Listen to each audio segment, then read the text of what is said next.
You're listening to the Options Insider Radio Network, the home of the Options Podcast. For more quality options programs, visit theoptionsinsider.com or search for Options Insider Radio Network in your podcast provider of choice. Listeners can also access all of our programming through our mobile app available in the iTunes and Google Play stores. Select programs are also available via live stream at mixlr.com/options-insider. That's mixlr.com/options-insider. Don't forget to follow along with your favorite programs and submit your own questions for the hosts at twitter.com/options, stocktwits.com/options, facebook.com/theoptionsinsider, or via questions at theoptionsinsider.com.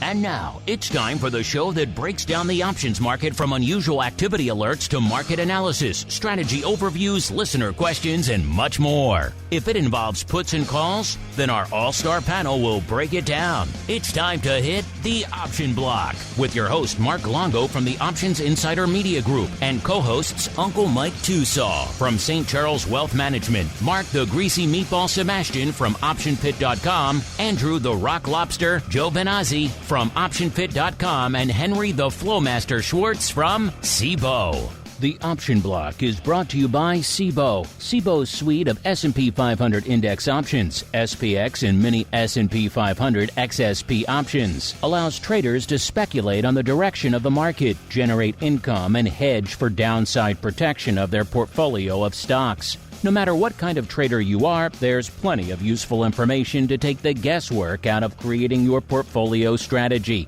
and to help you make more educated moves in the market. Visit www.cboe.com/SPX today to learn more.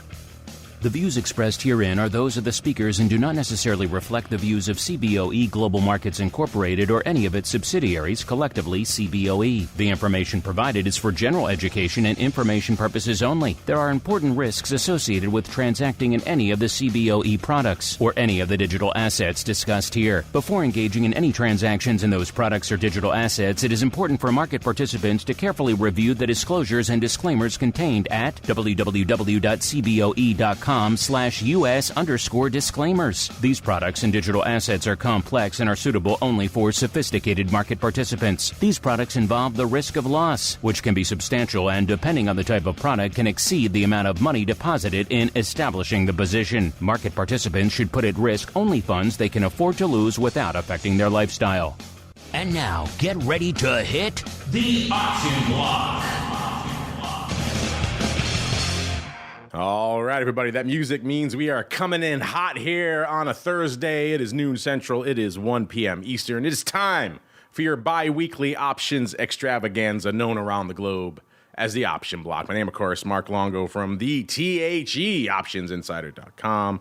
Reminding you a couple of things at the top. A, make sure you're listening to the full network. If you're not, you're missing out on a whole bunch of other great stuff. B, if you like what you hear this show, anything else on said network, throw a like, a star, a comment. All that stuff does in aggregate help new people, and man, they are legion, continue to discover the network and hopefully get steered straight in their approach to options. And then, of course, last but not least, if you want to go above and beyond, you're one of the hardcores who asked us for years, hey, can you offer something on top of the network? Well, for you folks, we created it. It's been few years now, at least I think coming up 3+. I lose track.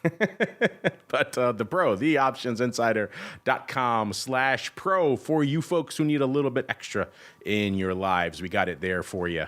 All sorts of fun as we go around the horn. See who's joining us for a little bit of fun on the old OB Part 2 this week. First, let's go out to the quiet, the sleepy hamlet known as St. Charles, where we are joined once again by the uncleist of Mikes, Mr. Uncle Mike TOSAW from St. Charles Wealth Management. Uncle Mike, welcome back to the Thursday OB, sir. Can't think of anything else I'd rather be doing right now. Whoa. The OB, baby. It is the perfect activity for a Thursday. I do agree with you over there, sir. And also joining us as Dial the Needle all the way to the south, where we are joined in the Southern Volatility Mecca, some might call it, by the greasiest of meatballs, Mr. Mark Sebastian from OptionPit.com. Mr. Meatball, how go things in the Southern Vol Mecca? Dare I say it, Mexico adjacent, sir? Almost. It's a little cloudy here today. We had a little rain last night, but outside of that, the weather is good. Our road runners that live next door seem extremely happy. And yeah, all is well here in Austin, Texas. Speaking of Mexico and volatility, I did hear there is a bangin' volatility conference in Mexico City every year. Down to FIA, I learned about it, which kind of surprised me. So you don't think of Mexico City as being a bastion of volatility, yet apparently that is the case. So I have to go check it out one of these days and see what all the fuss is about as we move the needle now all the way back to the east, to CBOE East, where we are joined fashionably late as always because he was busy shepherding the children around CBOE East. Yes, he is just that guy, the FLOWMASTER, also the ringmaster on Bring Your Child to Work Day, but glad he could spare a few minutes for us.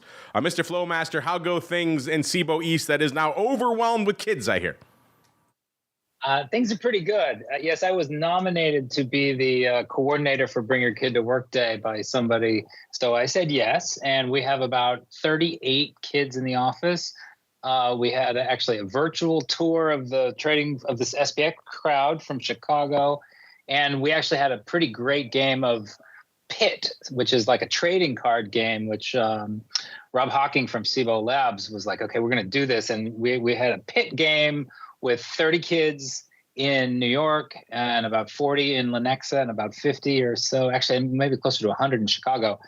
It was pretty wild. It was very funny. And if you've never played the game, it's actually kind of amusing. You try to corner the market on various commodities, but I actually replaced one of the cards that was oil with a set of SPX 0 DTE I was going to say, cards. I think you wrote in VIX or something. Okay, SPX 0 day. Okay, I got it. Exactly. So we're having fun. Everything is good, but I'm happy to take a little break from the children and spend some time with you grown-ups. I will say, Bring Your Child to Work Day was my favorite day back on the trading floor, just because it was the most relaxed you would see the trading floor. It was the most PG you would ever see the trading floor. Everyone was on their best behavior when their kid was standing next to them. So it was kind of funny what a stark contrast it would make between, let's say, the regular, typical trading day and the Bring Your Child to Work Day when all of a sudden everyone was minding their P's and Q's. A very different experience as we keep on rolling right on into the trading block. It's time to break down the latest topics, trades, and trends in the world of options. It's time for the Trading Block. All right, let's get to it, listeners. As I mentioned at the top of the show, we are coming in hot. Maybe not as hot as we were at the start of the session today, but still pretty darn hot out there. Earnings last night really seemed to spook a lot of folks, mostly Meta. Meta selling off in the after hours nearly 100 handles at one point. Still, people were wringing their hands about it. You could look at it and say it still has, another 300 to go before it's back to pretty much where it was when we were talking about it not that long ago in those Death Watch polls, and it was threatening to break 100 and indeed sub 100 for a while there. So got a ways to go to revisit those levels, but it's still selling off quite a bit last night. Kind of spooked everybody. Ford also not exactly knocking the cover off the ball. A lot of things not really knocking the cover off the ball out there on the earnings front. All that conspiring to when we came in this morning, S&P was back below that magical, mythical 5,000 level. Now, as we were off well over 1.5%, I believe, at one point. Now, of course, that sell-off still pretty firm. We are still pretty firmly in the red, but mitigating somewhat. S&P off about 0.75% right now. A NASDAQ off about 1.1%. Dow off about 1.2%. And let us not overlook our friends, small caps, whom Brian was looking to buy straddles on our pro Q&A earlier this week.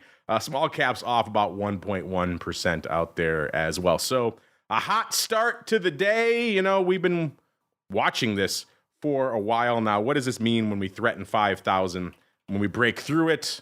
We had a flash poll last week where you folks said you thought it was going to be look out below. And for a while there it was. Now every time you get below it, it seems like the bulls get the bit in their teeth and try to drive it back north. So we're definitely vacillating around and fighting around this 5,000 level. all that a long way around to saying VIX is still frothy, but coming in a little bit at 16.5 when we kicked off the show. Puts it down almost a full point, about 0.8 of a point from where it was on Monday. VVIX, again, still frothy, but coming in a little bit. 87, down 6 points from the Monday show. VXX at a 14 even, down almost half a point, about 0.4 of a point. UVXY 34 3/4, down a 1.75, so almost 2 points out there. UVXY threatening to break the 30 handle soon. That'd be kind of fun. That's, again, we talk about that anemic reverse split. Starting to play out here. SVIX 38 1/4, getting some juice back up. Not quite a full point, but pretty close, about 0.85. And UVIX 970, so back below the 10 handle. Was north of 12, I believe, not too long ago.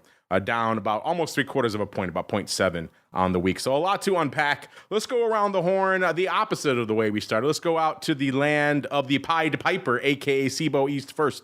Mr. Flowmaster, if you could tear yourself away from the children, what's been catching your eye out there today, sir, and this week? Oh, wait, hang on. They just brought out the ice cream cart, so I'm going to have to run. You might have to go. I understand that. No, I'm kidding. It's been busy, right? I mean, you're right. I was looking at where we were a week ago, and we recorded last Thursday. I think the market kind of bottomed out Friday, and we have bounced a decent amount. And you're right. Maybe we felt like things were getting a little hairy, and there's a little bit of an exhale, but I don't know. Today's a little bit one of those days again, right? It seems like every economic number that comes out seems to make the possibility of rate cuts harder and harder to believe. And this morning's numbers were no exception. So we sold off pretty hard. We had Meta earnings dragging us down too. It's exciting out there. The truth is we've bounced. I mean, VIX shot up to almost 1760, really right on the open. And things have kind of calmed down. We're constantly talking about how it seems like every kind of volatility shock is just faster and faster to revert. Maybe this is another one. VIX back down around 16. That's not panic mode at all. And one thing that this has done is this move. This kind of additional volatility and downside volatility for a change has kind of led to some steepening of that put call skew. Back to kind of more normal. So, just lots to look at. And then obviously we have a lot of other earnings coming too. So, there's plenty to take apart. By the way, while you were talking, I was just checking out this pit game. I don't know how I've never come across this before. I've been around Open Outcry for a while. I had no idea there was a card game called Pit. That apparently is old, was developed in 1904, based off the Board of Trade, and apparently not developed by a trader, but by a clairvoyant. So there you go. A little bit of a fun factoid for you listeners. Maybe you're like me. There's apparently an Uno for pit trading. Who knew? So you learn something every day here on the old network as we keep on rolling. Let's go out to the Southern Volatility Mecca. Mr. Meatball, you have young kids. Do you play this Uno for pit traders with them? And then B, what else is lighting up your tape, sir? I have not, but I'm going to have to get it. Have you heard of this game? I never even heard of this game. I had not heard of it, but I think Valentino will like it. So yeah, hang on. Let me buy some Hasbro calls. Yeah, clearly the marketing for the pit trading game has been subpar, is all I'm going to say. Yeah, no. We opened up down really, really hard. Those Meta earnings and IBM for that matter spooked the market. Microsoft falling in suit. What's saving us? NVIDIA. It's NVIDIA's market. Everyone else just riding along. The big spend that Meta's putting out is apparently going into NVIDIA. So they're looking at NVIDIA and saying, oh, let's go long it. And that's been allowed the chips to rally. And you've also got some strength in banks. That said, I think the earnings tonight, if they follow suit along with the way Meta went, this market may have some problems. Microsoft is the largest company in the world. The Google twins collectively are the fourth. Meta was fifth, and they just missed badly. So if those come in poor, I think that's going to be a real problem. Yeah, I neglected to mention IBM as well. That also combining with Meta to really, really spook a lot of people last night. As we keep on rolling, go out now to the hinterlands of Chicago, where I'm sure out there in the hinterlands where they do not but have leisure activity to just play these games all the time. Mr. Uncle Mike, surely you've played a hearty game of Pit in your day, sir? I wish I could say I have, but unfortunately I have not. So I got to get that. How is it possible this game has existed for over a century and none of us have ever heard of this thing? I am deeply befuddled by this, but by all means, continue, sir. Yeah, so I got to get me that pit game. That sounds fascinating. So, yeah, I mean, it's the bad earnings of last night, like Mark says, it could just be part one. We'll see what happens tonight. But one thing that is holding true is that the low of the day in the S&P being 49.90, we didn't stay there for long. I think we're down 80, I believe is what that calculate comes out to at one point approximately. But we've rallied on there. So it's we're actually, from the low of the day, we are actually up over 45 points in the S&P. So what's everybody worried about? No, just kidding. So in looking at it, I think we are, it is very volatile. I think the one thing that can be strong for the market right now, we do have that 5,000 mark. And so far, since we've crossed it, it has kind of served as somewhat of a magnet. And so if we do have rotten earnings tonight, if these companies miss and bad things happen, then we do have 5,000 that could be holding us up. The other thing of note today, bonds are down on the day today. And so when we have economic data that looks like we're not going to cut rates, then bonds go down. And so that's just another thing with which we have to look at.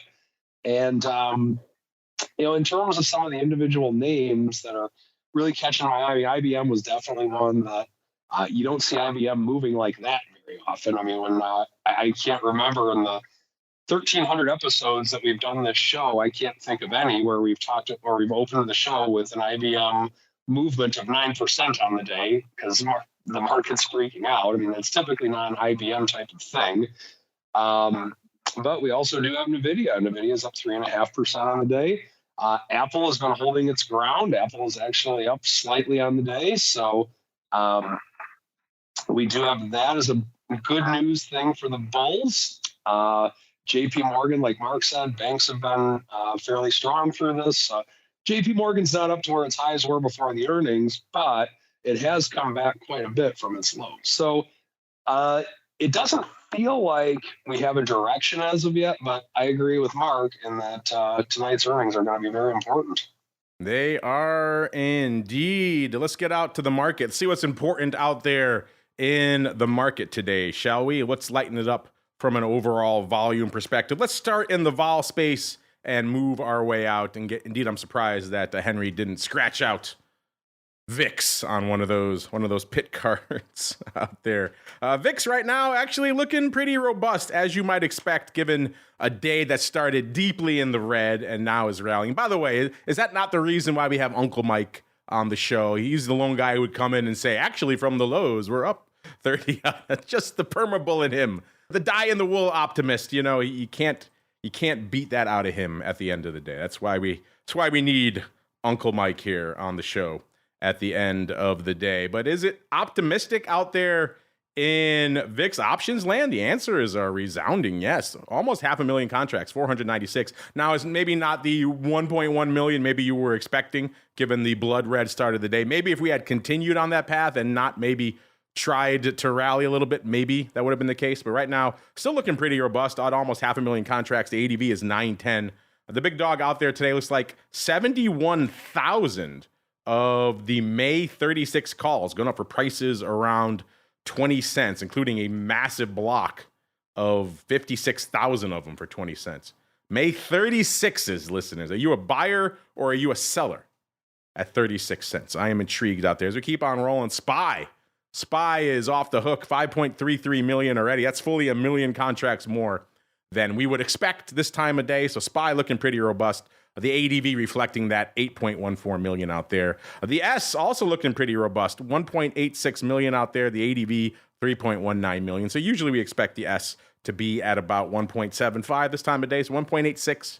I just reran it now, 1.88 to be precise out there. A decently robust day for the S. And again, not that long ago, a couple of years ago, certainly, I mean, it is April, by the way, so we are pretty much celebrating. I'll have to go look at the exact date, but we are celebrating pretty much the onset of the 0-day revolution, call it what you will. It was April of 2 years ago where all this stuff kicked off. So certainly 2 years ago, 1.88 million contracts in the S this time of day, we would have thought the world was falling apart. So a very different frame of reference. What a difference 2 years makes out there, listeners. As we keep on rolling out to the Qs, 2.3 million, pretty much exactly in line with where we expect it right now. The ADV almost for 3.95 million. But I know what you folks are waiting for. You're waiting for the single name stuff. You're out there saying, you know, is it a banger day for single names? Are they blowing the doors off? And you would probably be forgiven for expecting that, given how much micro is really the focus right now and how much earnings are weighing on things right now. And yet today, we're only at a paltry 202,000 contracts. So kind of underwhelming from an overall single name options volume perspective. I was looking for at least 250 and hoping for 300, maybe 350, somewhere in that range. Instead, we get to 250, listeners. That gets us to our old friend, my old stomping grounds back in the day, Intel, almost $35. So managing to buck the trend, up about half a buck now. They had a low of 34.5. Looks like that's where they opened. And the high of $35, which is pretty much where they were a few minutes ago. So they've only had a 50-cent range on the day, but good for 202,000 contracts on the tape out there right now. You know, let's fire up the FlowMaster machine really quickly and see what people are up to out in Intel. 8,100 of the April 35s, again, expiring tomorrow, so in the weekly. So this is effectively a one-day trade here, listeners, opening. They just had earnings, by the way. So 8,000 of those going up, expiring tomorrow. 35, they were at 35 this morning. So yeah, that's pretty much a coin flip trade at this point. It's like they paid $1.21 for these things. Oh my goodness. When the stock was $34.95, someone bought 500 and kept coming, 200 more. Would you pay $1.21 for the April 35s expiring tomorrow in Intel, listeners, when the stock was pretty much $35? Again, you need that bad boy to keep rocking hard. And this is post-earnings, too. Oh, no. Earnings are today. This is pre-earnings. Okay. Earnings are today after the... I've lost track. It's been a while since I've been out in Intel, listeners. I've lost track of the earnings days. So that makes a little more sense. That's still a crazy coin flip, but you get a little bit more momentum there. If the earnings had already come out, you're just buying a wasting asset at that point. But Intel, all that a long way around to saying Intel number 10, 202,000. See how I get sucked down the rabbit hole of my old stomping grounds, listeners. Number 9, let's go out to Snap. They've been on our radar a little bit of late, kind of popping off a bit these days. By the way, looking at my platform here, they show related names, Palantir Technologies. I don't think of Snap and Palantir in the same sentence, yet apparently my platform here does. 1131, up about a quarter, a little over 2% today, and good for 229,000 contracts and the number 9 spot. Number 8, AMD. Ever since they said, hey, me too, don't forget about us on the AI front last year, they've been rocking and rolling again, and up $1.60 today, trading 153 and about a third. It's like their low was 146 and 3/4, so they have very much rallied hard off the lows out there. Net right now up about 1.5 points. Good for 297,000 contracts and the number 8 spot. Number 7, it's Alphabet, 331,000. A lot of folks starting to get spooked on that front. Maybe Meta pointing the way for some of these big tech names, and of course Beamer. Not going to maybe be lighting the world on fire. 155 and a quarter, off nearly $4 today, or about 2.5%, trading 331,000 contracts out there. Number 6, good old Softy, man. They're coming for it today. 396.5, off $12.5, or a little over 3%. Of course, given how much this name has rallied, they could shed $12 a day for a while. Let's say, let's go 20 days. How about that? They could shed 240 easily. And still have a lot of juice to squeeze out there. Either way, Microsoft, number 6, 364,000 contracts on the tape. Number 5, it's the fruit company. Uncle Mike was just talking about them. They were looking kind of dire earlier this week. Got down into the mid-60. In fact, they hit their 52-week low not too long ago, 162.80. Now 169 and a quarter. So they have rebounded nicely from that low. Still not back into the 170. Let's see. They broke it ever so briefly this morning. They got up to 170.61 before giving up that ghost again.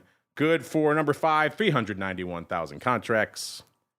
Number 4, off to the Amazonians. You know, that Dow is just weighing them down now. 172.15, off about $4.5, or about 2.5%. So no joy here for the Amazonians. Again, number 4, 411,000. Again, surprisingly light volume all the way up to number 4. We're all the way at number 4, and we're only at 411 right now. So you might be forgiven for expecting a banger day and not exactly getting it. In fact, we're not even seeing Ford in the top 10 today, which is fascinating, given what they were setting off last night. Kind of dumpster fire on the EV front for them. They lost $1.3 billion, I believe, just on their EV unit, which works out to losing $130,000 for every car they sold, which is impressive given they don't sell for that much. It's an impressive feat in and of itself. So Ford kind of screwing the pooch out there, but not even making it into the top 10 out there. NVIDIA number 3, as the Meatball alluded to, bucking the trend, rallying today, maybe managing to turn the tide out there. As he joked, it is NVIDIA's market now. We're all just living in it. Up $27, trading about $824 right now, up about 3.5%. Almost 1 million contracts on the tape for NVIDIA. So you could see a huge dichotomy between the 10 through 4 spots and then the top 3. We've already more than doubled from Amazon just to get to number 3, NVIDIA. 411 to now 983,000. So again, a tale of 2 different markets out here today. Number 2, you can probably guess what it is, listeners. The artist formerly known as Facebook, now known, of course, as Meta.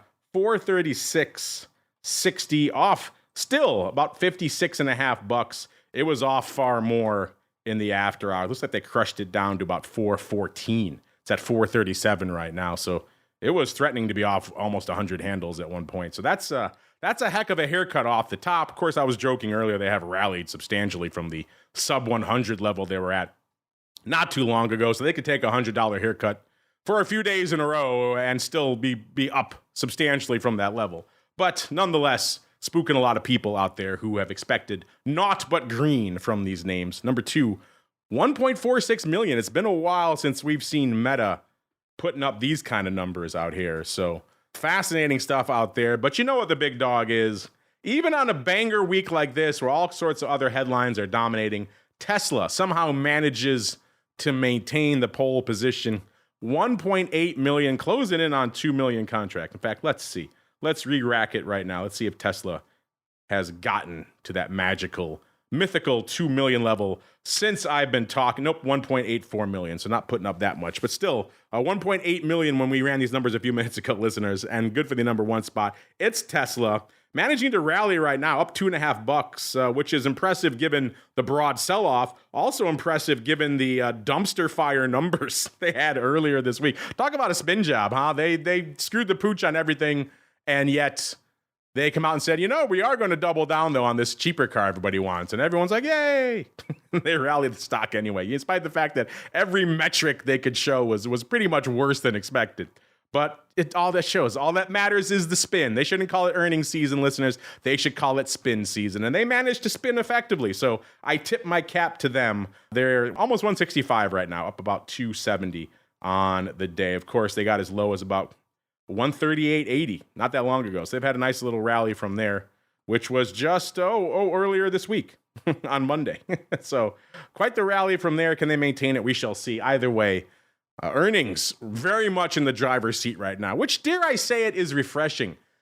I'm kind of sick of the Fed and all this other macro nonsense. It's nice to sink your teeth in some actual numbers. Now, you could debate with Tesla, are we sinking our teeth into the actual numbers, which were terrible, or the spin, which was more positive? So you can obviously argue that, but at least there's some concrete numbers to be crunched here versus the will they, won't they dance with the Fed or whatever the heck's going on the geopolitical front. Let's keep on rolling. Obviously a banger week, and it's not done yet, listeners. We have American Airlines today. Southwest, I believe they already come out with their numbers before the bell, and they were no bueno either. I think this Boeing thing is really screwing up a lot of the airlines.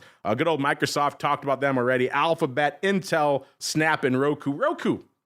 I said it before, they were a perennial top 10er for a while ago. I'd say 3 or 4 years ago. They've kind of rolled off the list now, but maybe with their announcement, maybe they can get back into the top 10. Let's look right now if I can see it. They're not even in the top 20 right now. So Roku having a hard time kind of getting out of its old shadow there, listeners. Let's see, what is it up to right now? It's put up 48,000 contracts, which is respectable for it, given its ADV is now a paltry 36,000. I used to joke about it. I was like, wow, what is this set-top box manufacturer, which is what it predominantly was back then. Obviously, they don't even really make a lot of hardware more. It's more software and services. But still, a set-top box manufacturer was in our top 10 every day. It was kind of surprising. And they have since obviously rolled off. But you know what? If you want some hot earnings action, we got you covered over there on the website, theoptionsinsider.com, including these up-to-the-minute earnings move and earnings volatility reports and earnings season reports for you listeners. Right now, we had before the bell Southwest Airlines. I just talked about them. They went into their announcement 29:30. When we ran this report this morning, they were at 26.55 right before showtime. They're at about 26.80 now, so they've recovered a little bit. But they were pricing in only 5.4%, so they had moved nearly 10. So they were definitely outperforming on their straddle. You don't need me to tell you that Meta was outperforming on their straddle. I mean, my goodness. They were pricing in 8.4%. At the time we ran this report, right before showtime, they had sold off 13%. They've given up a little bit of that now. But still, just a banger out there on the Meta front. Looking to see any other names that were popping off today. Good old Beamer. We were just talking about them yesterday after the bell. 184.10 is where they were when they went into their announcement. They were pricing in 5.3%. They delivered nearly 9% to the dark side. And they're off about 8.5% still right now, or 15.5 handle. So Beamer, as you mentioned, also combining to kind of really spook the hell out of everybody out there. Let's keep rolling. Let's look really quickly, man. So many names popping off just today. We talked about this one a few times recently. Carrier Global. No one would think HVAC was hot, and yet this name has come up on our unusual activity scans a bunch of times over the last 3 to 4 months. So Carrier popping off today before the bell as well. Was there any hot action out there, pun intended? Let's see. They were at 54 3/4. They came in 57.87. So that's a decent move. It's actually about in line with what they were pricing in. They're pricing in 5.4%. They delivered 5.7%. They're actually outperforming now, up 7.25%. So HVAC, who knew? The hot area, pun intended, out there. Man, there's so many listeners. You can find all these for yourselves. The options. Let's go out to Chipotle really quickly. Used to be the stealth Apple. These days, not so stealthy anymore with a stock price of $2,926.76. That's where they were going into their announcement. They were pricing in 5.7%. They actually underperformed. They only delivered 4.4%, but they were north of 3,000. 30.54 when we ran this report. They have continued to rally since. 31.19, up 6.5%. Apparently, Chipotle in high demand, even in an inflationary period. Apparently, the chicken's in very high demand. They have limited their employees. They can't get for their free or cheap lunch. They can't get chicken anymore. That's only for the customers. So chicken apparently at Chipotle in high demand. And so is the stock, rallying nearly 200 handles today. My goodness. Chipotle on the rampage. Let's look really quickly here for any others. There's a bunch popping off here, listeners. You can check these all out. And you know it's earnings season when the earnings move results reports. Just the report of the names that have popped off in the last 24 hours, last night or this morning, is multiple pages. You know we're hot in it, listeners. You can find that for yourselves. Really quick, let's do Ford. Let's do Ford really quickly as well. They were yesterday after the bell. They were right around $13 when they went into their announcement. I know because I was maybe overwriting a little bit of Ford last night. Let's see. So I was watching that 13 level very keenly. They were at $12.95. When we ran this report this morning, they were at $12.84. They have now continued to give up the ghost down to $12.70. They're pricing in 6.2%. They delivered about almost 1%. Yeah, they're off almost 2% now, so still underperforming. So, as usual, it's a good name to write some premium in going into earnings. That was my thought, and it seems like it does seem to be working out there as we keep on rolling. We got a bunch of names popping off after the bell today. Microsoft, Alphabet, Intel after the bell, Roku, as I mentioned, Snap. So you can check all those out for yourselves. TheOptionsInsider.com. How is the season stacking up right now, listeners? I have to keep scrolling. My goodness. There's a lot. We could do a whole show just how much data there is here, listeners. Right now, the season with 134 names reporting, we're at 116%. So that's still a banger season. Our long-term average is now 109, which is just crazy to me to even say that out loud. That's ridiculous. But that's where we are. So 116 is still outperformance by just about any measure. And it seems like, at least for the time being, earnings vol is going to remain hot. But let's see if some unusual activity is hot as well as we keep on rolling into the odd block. It's time to break down the most interesting, unusual, and downright questionable options activity that's been identified by theoptionsinsider.com. It's time for the Odd Block.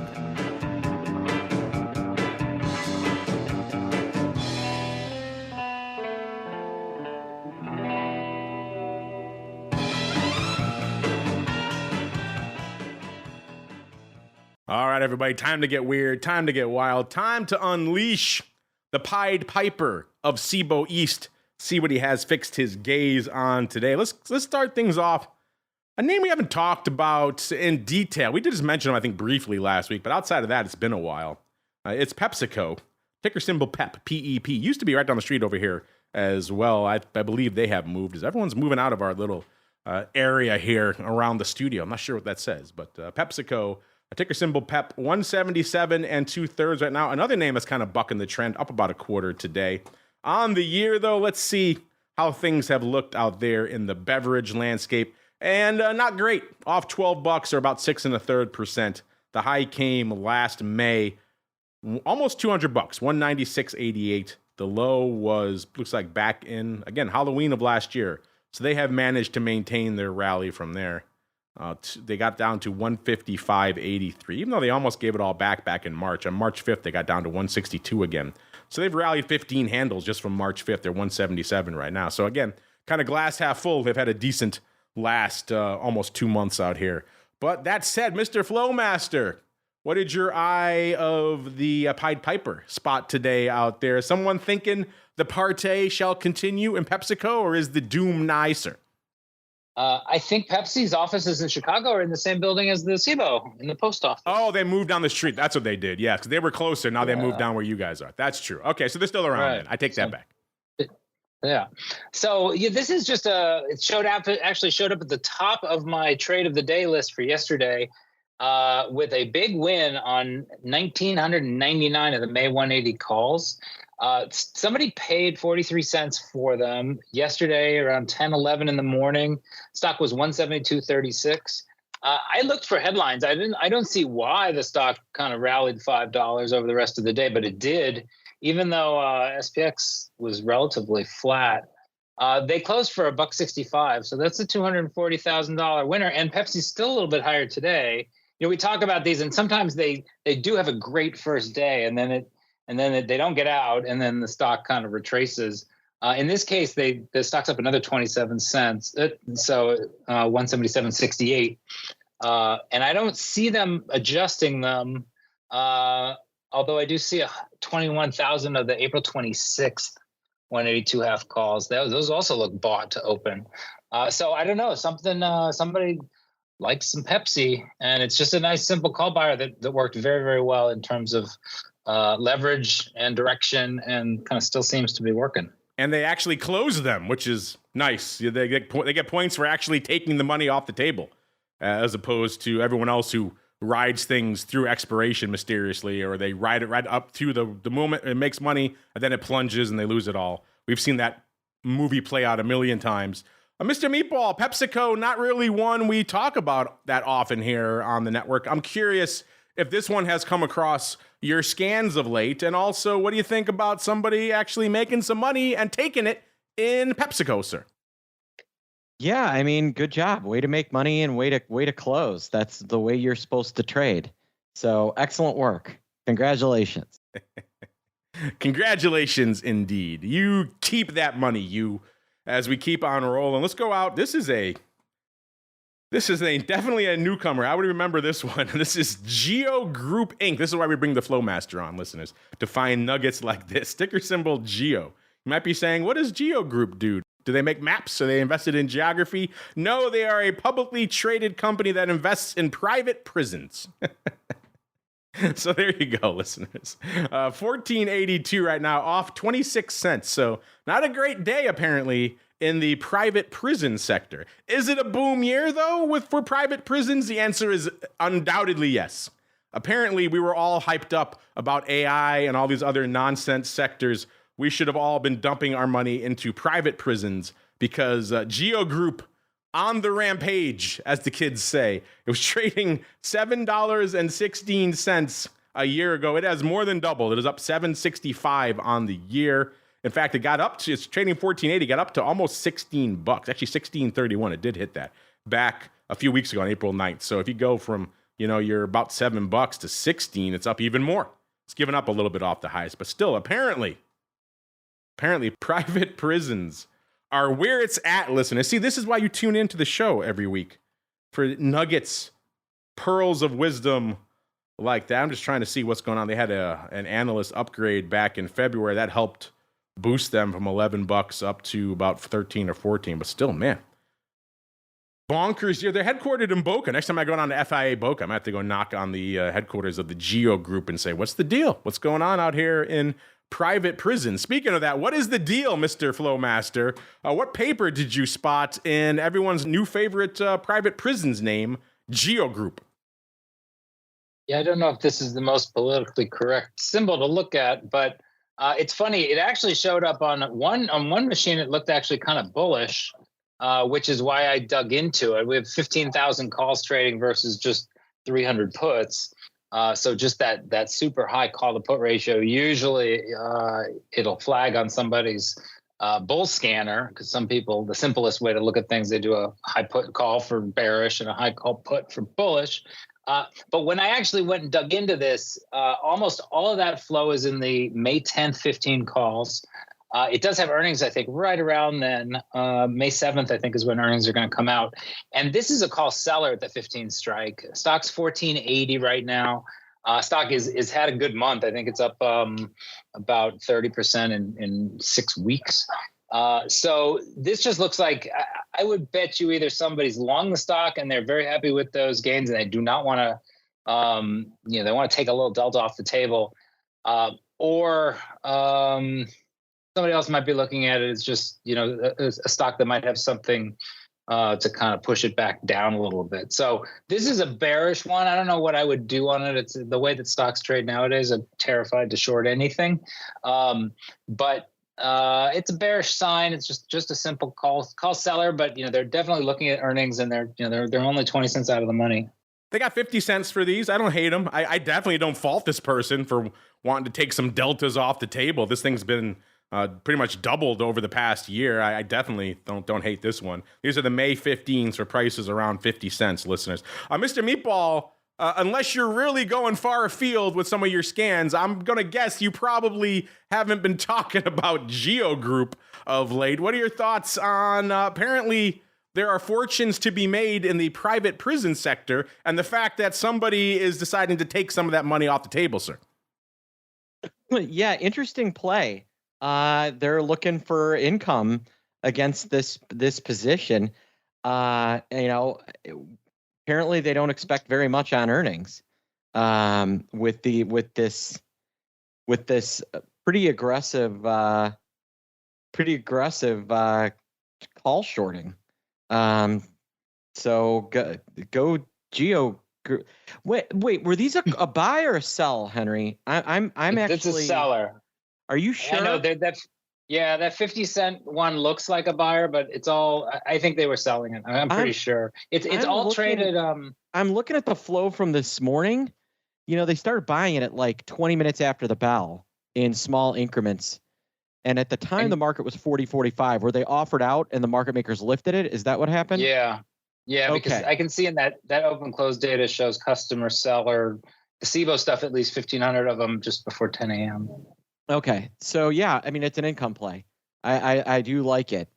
And then Henry, did you see that big 1x2 in GILD in Gilead? I did not look at that one today. Oh, pull it up. We have that up. We have that up coming up next if you want. We'll get there really quickly. Yes, I want to talk about it. We'll get to that. Let's finish up Henry's here first, but I do have that marked here on the sheet. You will see it. Let's finish up here though with the funky one, because this one just sounds all kinds of bonkers.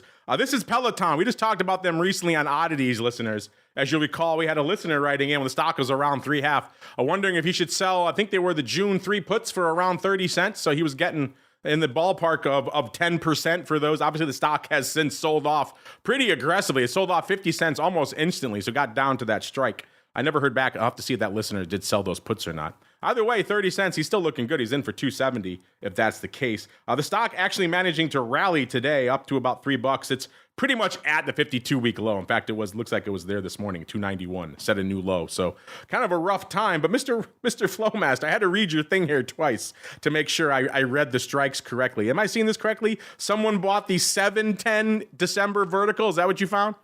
Yeah, and in my research on this, I had to do the math to figure out how badly down this stock is from COVID.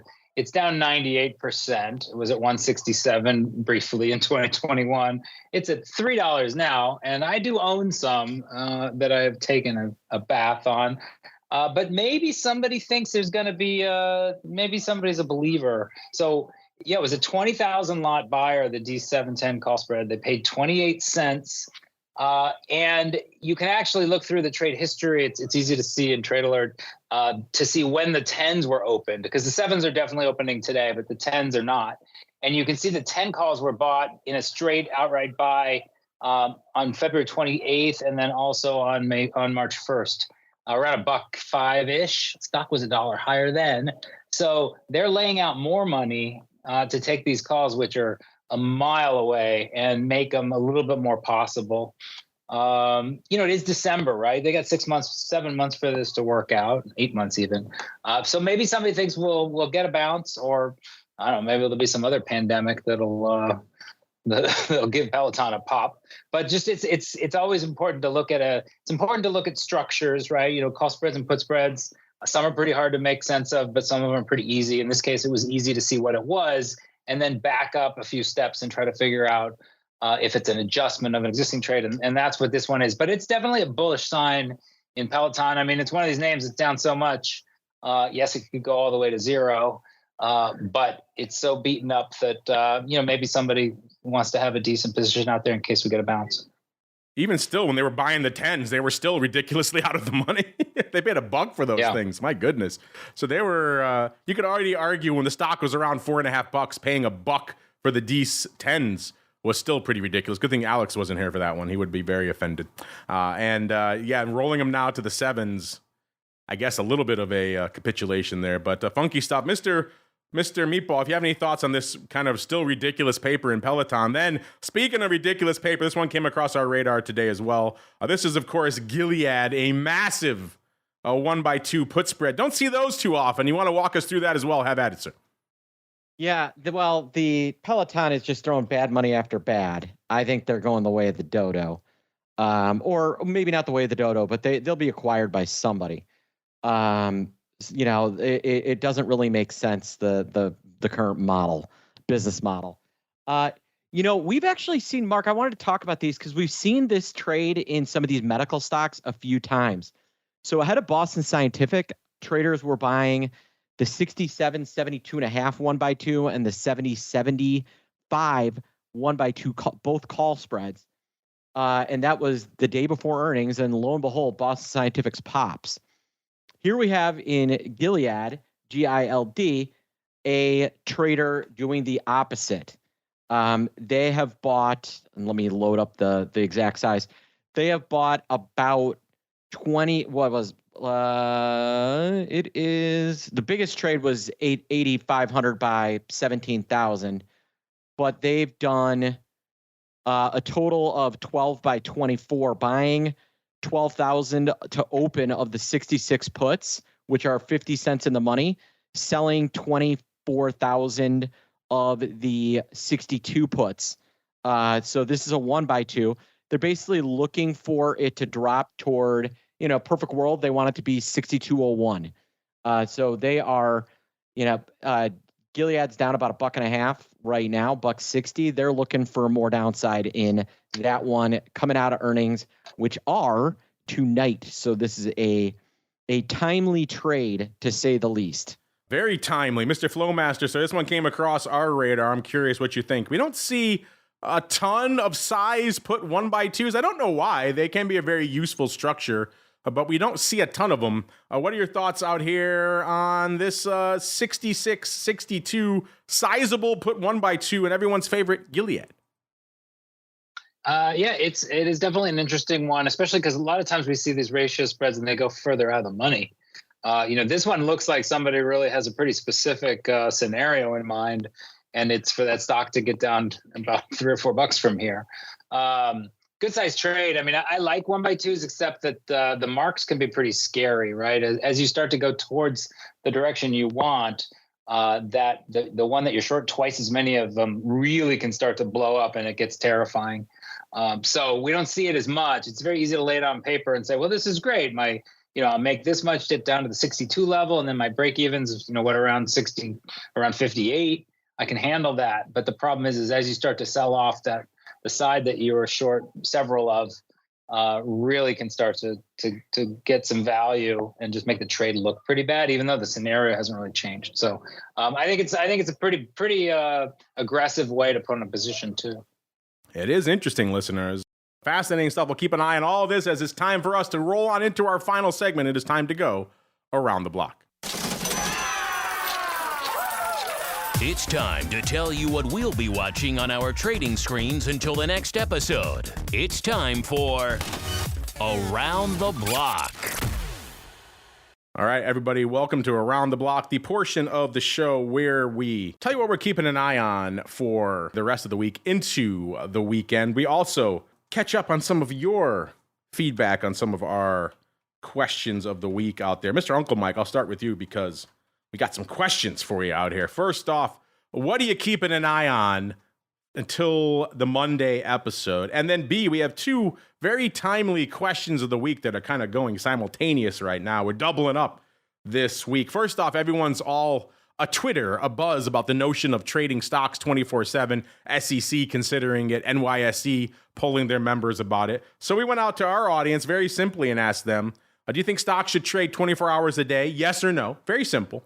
And then as a corollary to that, as we were debating that yesterday on our Options Bootcamp show, we added an extra wrinkle, a second question of the week, with, if you will, which is predicated on the first, which is if something changes on the stock front and U.S. options hours are extended as a result, what format should that take? We've heard a lot of debate about that over the years as well. Should it just go straight full 24-hour options trading? Should it be maybe a limited pilot to the high volume names? Should it maybe be limited to the time of year, so earnings season only, or something else entirely? Feel free to go bonkers with your answer because it is kind of bonkers, but it's fun nonetheless. Mr. Uncle Mike, we'll start with you. What are your thoughts? Should stocks go 24/7, yay or nay? B, if options trading is extended, what format should that take? Maybe you have your own answer to it. And then C, what are you keeping an eye on till the Monday show? All right, so that's a lot to unpack. So in terms of should stocks trade 24 hours, I mean, you can trade extended hours stocks right now, and if it's liquid enough, you can usually get filled. I know they don't go 24 hours, but I mean, in reality, I don't know of a need for it. The only time that I would, at least in my experience, that let's say I happen to be up at 2 a.m. and a company that I own all of a sudden has some type of chemical leak that's going to cause it to go belly up or whatever.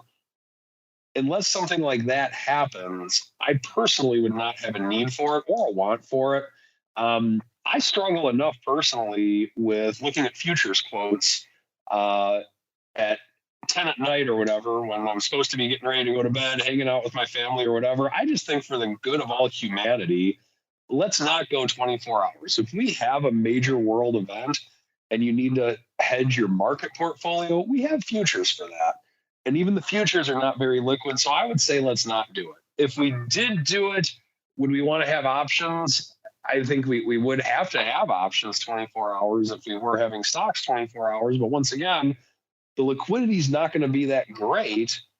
So I really think I like the system the way it is right now, quite honestly. In terms of what I'm watching for next week, seeing if we can hold the 5,000 level if we have bad earnings tonight, or if we can rally if we have good earnings before Monday's show, and then continuing to watch rates, and then continuing to see if silver and gold can recover from their recent pullbacks. And since we're coming up against it, where can folks go if they want more Uncle Mike goodness in their lives? Follow me on Twitter at Mike TOSAW, TOSAW, or check out my website, stcharleswealth.com. Set up an appointment with me. We'll talk long-term investments, and I'm not afraid to talk about options in that mix. And maybe he'll talk after hours options or stock trading with you. You never know. Hit him up over there. Let's go out to the Meatball. Same 3 questions for you, Mr. Meatball. Should stocks trade 24 hours a day? Yes or no? B, if options are extended, what format should that take? And then C, what are you keeping an eye on for the rest of the week? And then D, on top of all of that, we'll add a 4th. Where should folks go if they want more Meatball goodness in their lives? Yeah, I'm kind of with Mike. I don't know that we need it. We already have extended hours. But if you want to do the top 100 stocks or something along those lines, the ones that are widely held in liquid and things like that, I don't see how that would be a problem. If you are going to have stocks running 24 hours, I don't know that you necessarily need options. I think you could. Those markets would be ridiculously wide. CME, try and trade an ES option overnight. Good luck. And what we will see is a bunch of accidents from sleepy overnight market makers. And we'll be like, what the heck happened in this stock? So that's actually something I'd be thinking about if I'm the firms involved. And then what am I keeping an eye on? PCE. And we got these 2 big earnings tonight. And if you want to see what I'm up to, follow me on Twitter at OptionPit and go to optionpit.com for all my deep insight and analysis. .com. All right. And last but not least, Mr. Flowmaster, same 3 questions for you. Full 24/7 stock trading, yay or nay? B, if options are extended, what format do you think that should take? C, what are you keeping an eye on till you and I get together in person next week at OIC, which is awesome. And then D, if folks want more CBOE goodness in their lives, where should they go? What should they do? Okay, I'll answer them backwards because that's how I can remember it. CBOE.com/RMA, which stands for Risk and Market Analytics, is where you can go to see the services and data that we offer and to request a trial. So visit us. A couple of things I'll be looking at. One is I put together, I'm pretty happy with the deck, 2 decks I'm going to present at OIC in Asheville. One is digging into the VIX 1D, which is a new indicator that CBOE put out last year, and just kind of how to make use of it. That's the one thing that makes me kind of excited. Another one is how to actually see the options positions that these option embedded yield ETFs are trading. So that's also kind of a neat thing. You can use our tools to basically back out and say, oh, here's the trade that they did for, the IWMY ETF or the QQQY ETF. So it's kind of neat. And then I'll also be watching earnings. Definitely this Meta one is shaking some things up.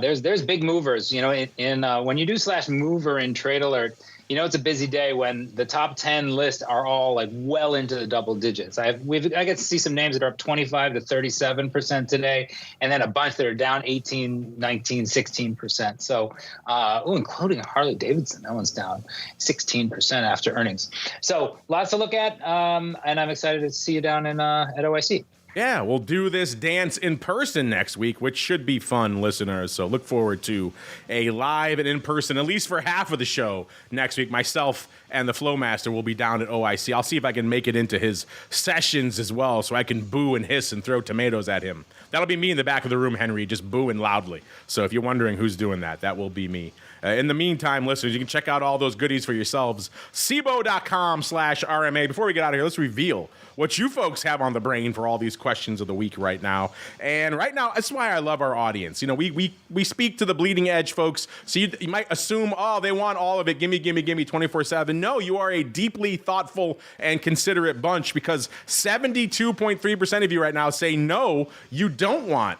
after-hours stock trading, which I think is awesome. I mean, not just that you agree with us, but that you take the time to really consider this stuff and say, it'd be cool to get these things, but if the experience is subpar and it causes other issues, then maybe we don't want it. So that shows a very nuanced opinion. We love that.